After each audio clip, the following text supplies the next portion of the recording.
Hello friends, आपका स्वागत है इस वीडियो में। इस वीडियो में हम बात करेंगे बबल सॉर्ट एल्गोरिथम के बारे में, जो कि एक सिंपल सी सॉर्टिंग एल्गोरिथम है। ये जो वीडियो है ये लेक्चर 3 है हमारी एल्गोरिथम्स एंड डेटा स्ट्रक्चर्स वाली लेक्चर सीरीज़ का। यदि आपने पहले के वीडियोस नहीं देखे हैं तो मैं आपको सजेस्ट करूंगा कि आप पहले के वीडियोस देख लीजिए, ताकि आपको ये आइडिया लग जाए कि इस लेक्चर सीरीज़ का क्या प्लान रहने वाला है और एल्गोरिथम किसको बोलते हैं और डेटा स्ट्रक्चर किसको बोलते हैं। ओके, तो दोस्तों इस सिंपल सी सॉर्टिंग एल्गोरिथम से शुरू करते हैं। ये एल्गोरिथम प्रैक्टिकली यूज़ में नहीं लाई जाती, लेकिन एज ए स्टार्टिंग पॉइंट इससे पढ़ना सिखाया जाता है। एल्गोरिथम्स की स्टडी इससे शुरू की जाती है, तो हम भी इसी एल्गोरिथम से शुरू करेंगे। तो शुरुआत करते हैं। हमारे पास एक अनसॉर्टेड अरे है। ओके,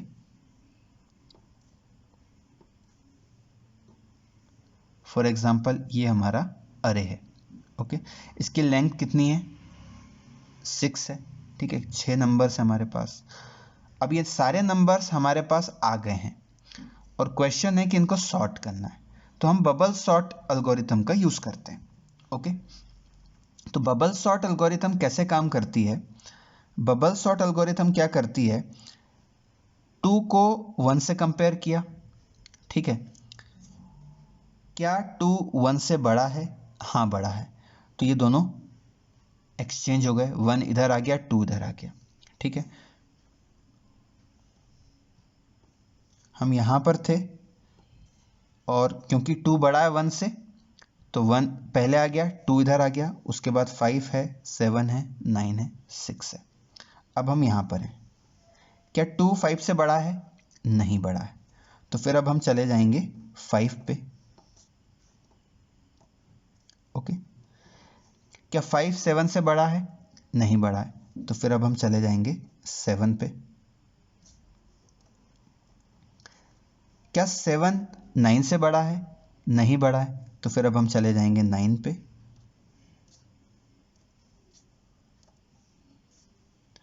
क्या 9 6 से बड़ा है? हाँ, बड़ा है। तो 9 6 की पोजीशन पर आ जाएगा, 6 9 की पोजीशन पर आ जाएगा। तो ऐसा करने के बाद हम पहुंच गए यहाँ पर, और जब हम एंड पर पहुंच गए तो हमारा एक इटरेशन, एक राउंड कंप्लीट हो गया। इस राउंड के कंप्लीट होने के बाद इस लिस्ट में, इस अरे में जो सबसे बड़ा एलिमेंट था वो सबसे एंड की पोजीशन पर आ गया। ओके, ये थी हमारी फर्स्ट इटरेशन, जहाँ पर जो हम प्रॉब्लम सॉल्व कर रहे थे, जिस अरे को सॉल्व कर रहे थे उसकी लेंथ थी 6। हमने सबसे बड़े वाले एलिमेंट को एंड पर पहुंचा दिया, और अब जो हमारा अरे है जिसको हमको सॉल्व करना है या सॉर्ट करना है, उसकी लेंथ कितनी हो गई है? 5। ठीक है, यहाँ पर लेंथ कितनी थी? 6। अब लेंथ कितनी हो गई? 5। ओके, इसके बाद हम सेकंड इटरेशन को शुरू करेंगे। ओके, और सेकंड इटरेशन के लिए हमारे पास है 1 2 5 7 6। यहाँ पर हम, क्या 1 2 से बड़ा है? नहीं बड़ा है। तो अब हम आगे बढ़ जाएंगे 2 पर, 5 पर है, 7 6, 2 पर है अभी हम। क्या 2 5 से बड़ा है? नहीं। तो हम चले जाएंगे 5 के पास। क्या 5 7 से बड़ा है? नहीं। तो हम चले जाएंगे 7 पर। क्या 7 6 से बड़ा है? हाँ, बड़ा है। तो 7 6 की पोजीशन पर आ जाएगा और 6 7 की पोजीशन पर आ जाएगा। तो ऐसा करने के बाद हम यहाँ आ गए और हमारा सेकंड इटरेशन भी कंप्लीट हो गया। दोस्तों, पहले इटरेशन में हम 9 को ऑलरेडी प्लेस कर चुके थे। ओके, सेकंड इटरेशन में हमने सेकंड लार्जेस्ट एलिमेंट को यहाँ प्लेस कर दिया, और अब जो हमारी प्रॉब्लम हो गई वो हो गई 4 एलिमेंट्स को सॉर्ट करने की। ओके, ये जो कंपैरिजंस हम करते आ रहे हैं, हमने क्या किया, हमने जब एल्गोरिथम को शुरू किया तब हम यहाँ पर थे, ठीक है, और यहाँ पर एलिमेंट्स जो है स्वैप हुए थे और हम 2 पर आ गए थे। ओके, उसके बाद यहाँ कुछ नहीं हुआ, यहाँ कुछ नहीं हुआ, और जब यहाँ पहुँचे तो यहाँ पर एक बार स्वैप हो गया। ओके, जब हम सेकंड इटरेशन को करना हमने शुरू किया तो यहाँ पर कुछ नहीं हुआ, यहाँ पर भी कुछ नहीं हुआ, यहाँ पर भी कुछ नहीं हुआ। जब हम इस स्टेज पर आए हैं तो यहाँ पर 7 और 6 अदल बदल गए, 7 6 की पोजीशन पर, 6 7 की पोजीशन पर, और हमारा सेकंड इटरेशन कंप्लीट हुआ। तो फ्रेंड्स, ऐसा करते करते पहली इटरेशन हुई, दूसरी इटरेशन हुई, उसके बाद तीसरी इटरेशन होगी। जब तीसरी इटरेशन होगी तो तीसरा सबसे बड़ा एलिमेंट यहाँ आ जाएगा, चौथी इटरेशन में चौथा बड़ा एलिमेंट यहाँ आ जाएगा, पांचवी इटरेशन में पांचवा जो सबसे बड़ा एलिमेंट है यहाँ आ जाएगा, और जो लास्ट इटरेशन है वहाँ पर जो सबसे छोटा एलिमेंट है या जो सबसे छठा बड़ा एलिमेंट है वो यहाँ पर आ जाएगा और एल्गोरिथम कंप्लीट हो जाएगी। ओके, तो दोस्तों यदि हम यहाँ देखें, ठीक है, तो हमारी जो लेंथ थी वो कितनी थी? 1 2 3 4 5 6, 6 एलिमेंट्स, ठीक है। तो हमने कितने कंपैरिजन्स किए? 1 2 3 4 5, आखिरी में हमने 9 और 6 को कंपेयर किया, ठीक है। तो जब 6 एलिमेंट्स थे तो हमने 5 कंपैरिजन्स किए। तो यदि यहाँ पर p एलिमेंट्स होते तो हमको इस इटरेशन के लिए कितने कंपैरिजन्स करने पड़ते? p-1। जब p-1 कंपैरिजन्स हो जाते तो जो सबसे बड़ा एलिमेंट है वो लास्ट में आ जाता, और हमारे पास कितने एलिमेंट्स बचते? एक कम। n 6 से शुरू किया था, सेकंड इटरेशन में हमारे पास कितने एलिमेंट्स बचे? n = 5, ठीक है।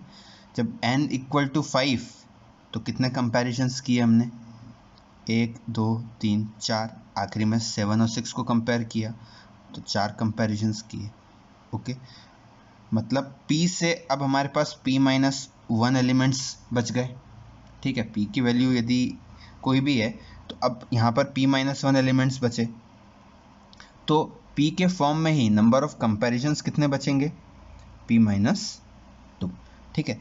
p को 6 रख के देख लो, यदि यहाँ पर p को 6 रखते हो तो यहाँ पर 5 आता है, फिर यहाँ पर आप p को 6 रखो तो 5, तो यहाँ से 4 आएगा। ओके, तो ये तो हो गई हमारी पहली इटरेशन, ये हो गई हमारी दूसरी इटरेशन। ऐसी कितनी इटरेशंस चलेंगी?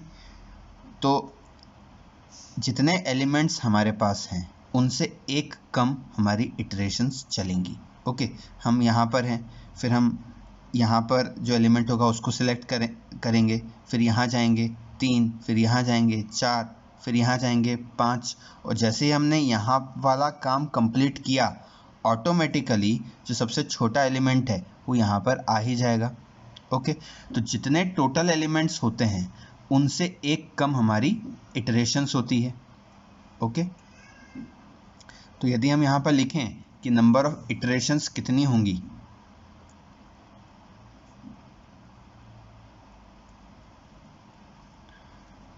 ओके, NOI से रिप्रेजेंट करते हैं, तो इस केस में पहले एलिमेंट यहाँ वाला फिक्स हुआ, फिर यहाँ वाला फिक्स हुआ, फिर यहाँ वाला, यहाँ वाला, यहाँ वाला, और जब यहाँ वाला फिक्स हुआ तो ये ऑटोमेटिकली फिक्स हो गया।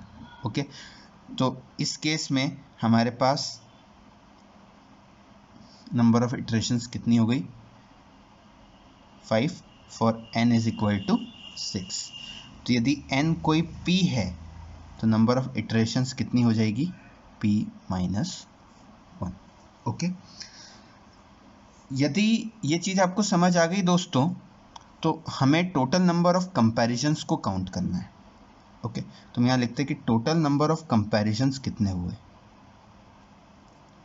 From iteration 1 till iteration p-1, या इस सिंपल केस में from iteration 1 to iteration 5, total number of comparisons हमने कितने किए। ओके, तो इसको काउंट करने से पहले हम जल्दी से इस राउंड को कंप्लीट कर लेते हैं, ठीक है। तो सेकंड इटरेशन हुई, अब हम थर्ड इटरेशन की बात करते हैं। ठीक है, हमारे पास कितने एलिमेंट्स बचे? 4 एलिमेंट्स बचे। इसको इससे कंपेयर किया, छोटा है, कोई फर्क नहीं पड़ेगा। इसको इससे कंपेयर किया, छोटा है, कोई फर्क नहीं पड़ेगा। हम 5 पर आ गए। इसको इससे कंपेयर किया, छोटा है, कोई फर्क नहीं पड़ेगा। मतलब यहाँ पर कोई स्वैप करने की ज़रूरत नहीं पड़ी, एलिमेंट्स ऑलरेडी अपनी पोजीशन पर था 6। ओके, तो ये थर्ड इटरेशन कंप्लीट हो गई। अब हमारे पास ये 3 एलिमेंट्स बचते हैं। ठीक है, तो फिर अब हम जाते हैं फोर्थ इटरेशन पर, जहाँ हमारे पास बचा है 1, 2 और 5। हम 1 पर हैं। 1 2 से छोटा है, कोई फ़र्क नहीं पड़ेगा। 2 5 से छोटा है, कोई फ़र्क नहीं पड़ेगा। और हमारा 5 जो है वो फिक्स हो गया। 6, 7 और 9 ऑलरेडी ऊपर वाली इटरेशन से फिक्स हो गए थे। अब हमारे पास बचते हैं 2 एलिमेंट्स। ठीक है, और अब हमारी बचती है लास्ट इटरेशन। ठीक है, 1 और 2। क्या 1 2 से बड़ा है? नहीं, तो 2 यहाँ पर ही फिक्स रहेगा और बाकी सारे एलिमेंट्स हमारे ऊपर वाली इटरेशन से ऑलरेडी फिक्स हो गए थे। तो हमारा जो आउटपुट है वो रेडी हो गया है। 1, उसके बाद 2, उसके बाद 5, उसके बाद 6, उसके बाद 7 और उसके बाद 9। तो जैसा कि आपने देखा कि 5 इटरेशंस हमको करनी पड़ी, पहली, दूसरी, तीसरी, चौथी और 5वीं, और फाइनली हमारे पास ये आउटपुट आ गया। ठीक है, तो नंबर ऑफ एलिमेंट्स 6, तो नंबर ऑफ इटरेशंस 5।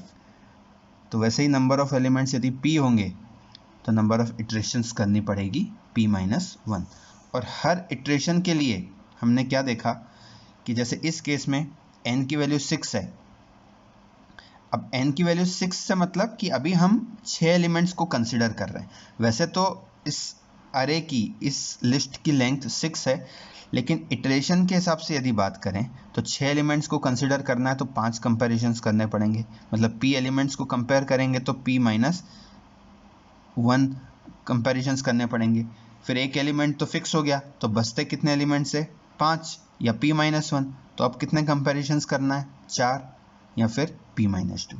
ओके, तो ऐसा करते करते यदि हम देखें तो n इक्वल टू यदि 6 है, ठीक है, तो पहली इटरेशन में हमने 5 कंपैरिजंस किए, दूसरी में 4 किए, तीसरी में 3 किए, दूसरी में 2 किए और लास्ट इटरेशन में 1 कंपैरिजन किया। यहाँ पर हमको लास्ट इटरेशन में 1 और 2 को ही कंपेयर करना था।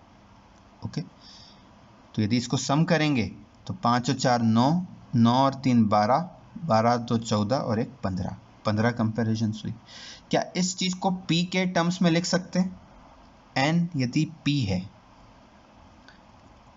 ओके, तो पहली इटरेशन में p-1 कंपैरिजंस, दूसरी इटरेशन में p-2 और ऐसा करते करते करते करते जो लास्ट इटरेशन होगी उसमें एक कंपैरिजन होगा। ठीक है, यदि आप इसको देखो तो ये एक अरिथमेटिक प्रोग्रेशन है। ओके, ये एक AP है और AP का सम, यदि आपको ये फॉर्मूला पता नहीं है तो ये फॉर्मूला मैं आपको बता देता हूँ। यदि हमें सम करना है 1 + 2 + 3 अप टू m तक, ठीक है, यहाँ वाला जो नंबर है वो m है, यदि इन सभी का सम करना है तो अरिथमेटिक प्रोग्रेशन के हिसाब से इसका फॉर्मूला निकाला जा सकता है m × m+1 डिवाइडेड बाय 2। सम का ये फॉर्मूला होता है। आप इसको यदि नहीं समझ पाए हैं तो इसको प्रूव करने की कोशिश कीजिए कि फॉर्मूला कैसे आता है। ठीक है, तो उसी हिसाब से यदि आप देखो तो यहाँ पे 1 2 3 करते करते करते करते p-1 आएगा। ठीक है, मतलब हमारे m की वैल्यू क्या हो गई? p-1। तो बस इस p-1 को यहाँ पर रख दो और आपको नंबर ऑफ कंपैरिजंस मिल जाएंगे। Total number of comparisons. तो m की जगह p-1 रखा, इधर m की जगह p-1 + 1 रखा, डिवाइडेड बाय 2। ये 1 से 1 कैंसिल हो गया, तो ये p multiplied by p-1 divided by 2। ठीक है, इसे p की power 2 minus p divided by 2 ऐसा भी लिख सकते हैं। ओके, तो फ्रेंड्स नंबर ऑफ कंपैरिजन्स कैसे काउंट करना है ये आपको बबल सॉर्ट के केस में समझ आ गया। ओके, तो हम इसको यहाँ पर लिख देते हैं, number of comparisons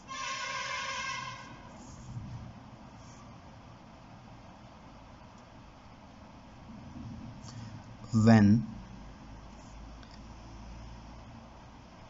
length of list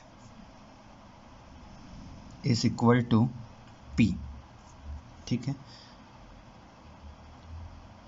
p की पावर 2 माइनस p अपॉन 2। ठीक है दोस्तों, इसको हम big O of p squared भी लिख सकते हैं। ठीक है, ये जो सिंबल है बड़ा O है, इसको बिग O बोलते हैं। ठीक है, ये एक एसिम्प्टोटिक नोटेशन है। ऐसे और भी कई सारे एसिम्प्टोटिक नोटेशंस होते हैं, तो ये उनमें से एक है और ज़्यादातर इसका उपयोग होता है। ये क्या है इसके बारे में आपको आगे आने वाले वीडियोस में समझने को मिलेगा, लेकिन इस केस के लिए अभी आप ध्यान में रखो कि जब हम किसी एल्गोरिथम का नंबर ऑफ ऑपरेशंस कंप्यूट करते हैं, इस केस में बबल सॉर्ट के केस में हम कई सारी कंपैरिजंस कर रहे हैं। ठीक है, तो हमने कंपैरिजन ऑपरेशन को एक आधार बनाया है एल्गोरिथम के टाइम को एस्टिमेट करने का। ओके, जितने ज़्यादा कंपैरिजंस होंगे उतना ज़्यादा समय लग सकता है। ओके, तो नंबर ऑफ कंपैरिजंस को हमने आधार बनाया है इस एल्गोरिथम के टाइम का एस्टीमेट निकालने के लिए। हम कोई एग्जैक्ट टाइम नहीं निकाल रहे हैं। ठीक है, एग्जैक्ट टाइम निकालने के लिए इस एल्गोरिथम को किसी सिस्टम पर रन करना पड़ेगा। ठीक है, सिस्टम पर रन करके उसका जो टाइम है उसको मेज़र करना पड़ेगा। इस कोर्स में और इवन ये जो फील्ड है इसमें इस तरह की प्रैक्टिस से एल्गोरिथम्स को एनालाइज नहीं करते हैं। एल्गोरिथम्स को एनालाइज करने के लिए एसिम्प्टोटिक एनालिसिस का यूज़ किया जाता है। ठीक है, तो उसके बारे में आगे आने वाले वीडियोस में हम समझेंगे। तो अभी के लिए आप इतना ध्यान रखो कि जब भी हम पूरी एल्गोरिथम में कितने ऑपरेशंस लगने वाले हैं उसको क्वांटिफाई करने के लिए हम एक फंक्शन बना लेते हैं। ये एक p का फंक्शन है। ओके, p क्या है? इनपुट की लेंथ है, इनपुट जो लिस्ट है उसकी लेंथ है। तो कितने कंपैरिजंस के ऑपरेशंस लगने वाले हैं, ठीक है, या कोई एल्गोरिथम दूसरी होगी तो उसमें कोई दूसरा ऐसा ऑपरेशन होगा जिसके लिए आप फोकस करोगे। यहाँ पर हम कंपैरिजंस पर फोकस कर रहे हैं। ठीक है, क्योंकि जितने ज़्यादा कंपैरिजंस उतना समय ज़्यादा ही लगेगा। ठीक है, मतलब आप समय शब्द का उपयोग कर रहे हो लेकिन कोई समय वास्तव में मेज़र नहीं कर रहे हो। ठीक है, तो ये जो चीज़ है इसको हम बोलते हैं टाइम कॉम्प्लेक्सिटी।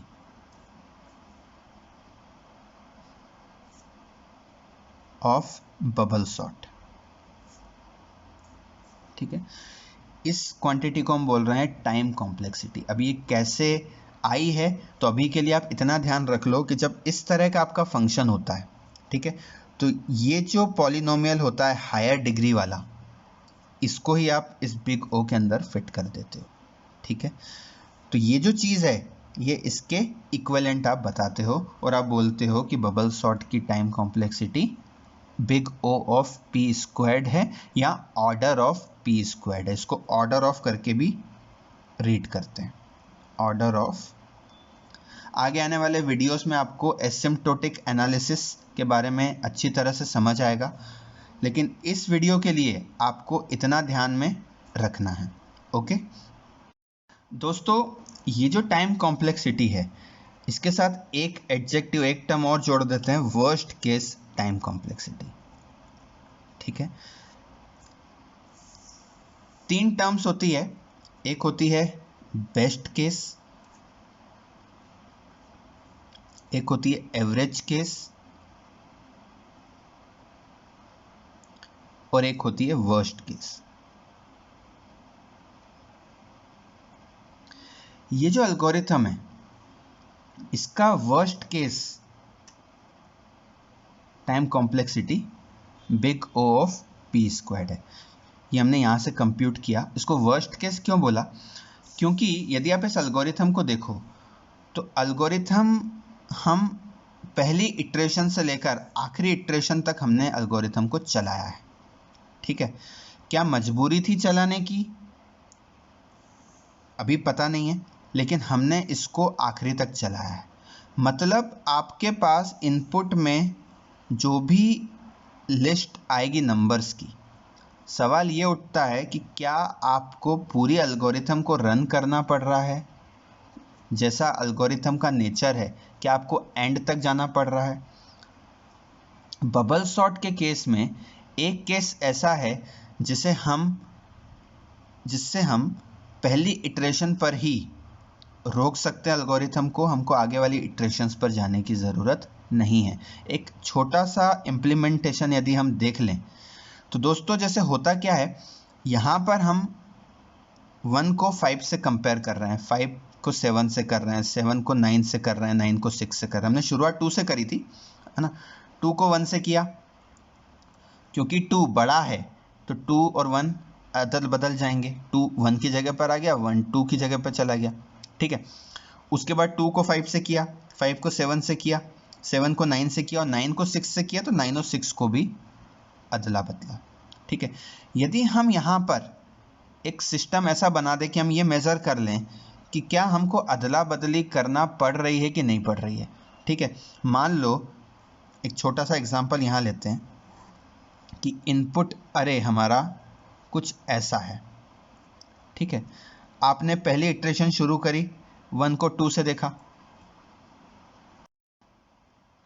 1 को 2 से देखा, 1 छोटा है। फिर 2 को आपने 3 से देखा, यहाँ आ गए आप, 2 छोटा है। फिर 3 को 5 से देखा, 3 छोटा है। फिर 5 को 7 से देखा, 5 छोटा है।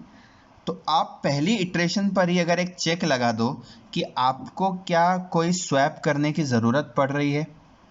इस केस में हमने 2 स्वैप्स किए। ठीक है, यहाँ पर कोई स्वैप करने की ज़रूरत नहीं है।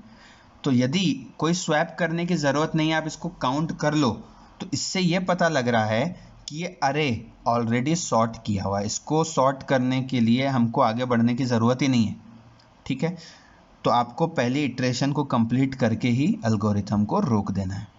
तो दोस्तों, इसको बोलते हैं बेस्ट केस। इसको क्या बोलेंगे? Best case. आपके पास कोई भी रैंडम अरे आ सकता है और आप बबल सॉर्ट को एनालाइज कर रहे हो। यदि अरे ऑलरेडी सॉर्टेड है तो एक छोटी सी कंडीशन हम इंप्लीमेंट कर लें कि हम ये देख लें कि क्या इस इटरेशन में हमें कोई सॉर्ट करना पड़ रहा है या नहीं करना पड़ रहा है। यदि हमें कोई सॉर्ट नहीं करना पड़ रहा है तो इससे ये कंक्लूड कर सकते हैं कि एलिमेंट्स ऑलरेडी सॉर्टेड है और हमारे एल्गोरिथम को हमको टर्मिनेट करना है। ओके, सेम चीज़ को हम बाद की इटरेशंस के लिए भी इम्प्लीमेंट कर सकते हैं। हो सकता है पहली इटरेशन हमने रन की और हमें कुछ स्वैप्स करने पड़े। ठीक है, हमने जैसे सेकंड इटरेशन रन करी तब भी ये वाला चेक लगा दो। ठीक है, लेकिन यहाँ पर एक स्वैप हुआ। लेकिन अगर आप ध्यान से देखो तो तीसरी इटरेशन पर हमें कोई भी स्वैप नहीं करना पड़ा, चौथी इटरेशन पर भी कोई स्वैप नहीं करना पड़ा और पांचवी इटरेशन पर भी कोई स्वैप नहीं करना पड़ा। तो ये चेक आप बीच की इटरेशंस पर भी लगा सकते हो, जहां पर भी नंबर ऑफ स्वैप्स 0 आ रहे हैं, आप एल्गोरिथम को वहीं पर क्या कर दो? टर्मिनेट कर दो। उस इटरेशन के बाद जाने की ज़रूरत नहीं है। ओके ओके, तो दोस्तों, बेस्ट केस का क्या मतलब होता है? किसी भी एल्गोरिथम के लिए जब हम बेस्ट केस की बात करते हैं, मतलब कम से कम में ही वो ख़त्म हो जाए। कम से कम यदि आप देखो कि हम सेकंड इटरेशन या थर्ड इटरेशन में जाकर के नंबर ऑफ स्वैप्स को चेक कर रहे हैं और वो 0 आ रहा है, तो ये बेस्ट केस नहीं होगा। बेस्ट केस कब निकलेगा? जब पहली ही इटरेशन में, मतलब हमने शुरुआत की और पहली इटरेशन में ही हमारी एल्गोरिथम जो है जो सबसे बेस्ट हो सकता है एज अर्ली एज पॉसिबल, तो वो पहली इटरेशन में ही होगा। ठीक है, तो यदि पहली इटरेशन में अरे ऑलरेडी सॉर्टेड है तो ये हमारा बेस्ट केस कहलाएगा, क्योंकि यहाँ पर हमको सिर्फ और सिर्फ यदि p एलिमेंट्स हैं तो p-1 कंपैरिजंस करने हैं। ओके, तो बेस्ट केस के लिए यदि आप देखो, बेस्ट केस के लिए जो आपका फंक्शन होगा उसमें आपको कितने कंपैरिजंस करने पड़ेंगे, p-1। और जैसा कि मैंने आपको बताया कि जो पॉलिनोमियल होता है ये p-1 एक पॉलिनोमियल, और इसकी जो हाईएस्ट पावर वाली टर्म है उसको आप एज इट इज लिख दो, तो यहाँ पर आप लिख दोगे बिग O ऑफ p। तो बेस्ट केस में टाइम कॉम्प्लेक्सिटी होती है बिग O ऑफ p, और वर्स्ट केस में मतलब आपका अरे ऐसा है कि आपको क्या करना है, हर इटरेशन रन करनी है और हर इटरेशन पे आपको स्वैप्स मिल ही रहे हैं। ठीक है, हर इटरेशन पर आपको स्वैप्स मिल रहे हैं यदि, तो वो आपका क्या कहलाएगा, वर्स्ट केस कहलाएगा। ओके, और जब ये पूरी एल्गोरिथम रन होगी तो कितने कंपैरिजंस होंगे, तो वो हमने यहाँ से कंप्यूट किया और इसके हिसाब से हमने इसका worst case time complexity big O of p² लिखा। ओके दोस्तों, अभी के लिए आप ये ध्यान रखो कि इसका एवरेज केस भी बिग O ऑफ p² ही होता है। ये कैसे आया है हम आगे आने वाले वीडियोस में अच्छे से समझेंगे, लेकिन अभी के लिए आप इन तीनों क्वांटिटीज़ को ध्यान में रखो कि बबल सॉर्ट के लिए बेस्ट केस क्या होता है, और बेस्ट केस में time complexity big O p होती है। एवरेज केस के लिए मेमोरी में रख लो बिग O ऑफ p², और वर्स्ट केस मैंने आपको समझाया कि जब पूरी एल्गोरिथम को रन करना है तो बिग O ऑफ p² होती है। ओके, तो दोस्तों इस वीडियो के लिए बस इतना ही। मुझे पूरा विश्वास है कि बबल सॉर्ट के साथ जो हमने एल्गोरिथम्स को पढ़ना शुरू किया है, अभी कोई इम्प्लीमेंटेशन की बात नहीं की है।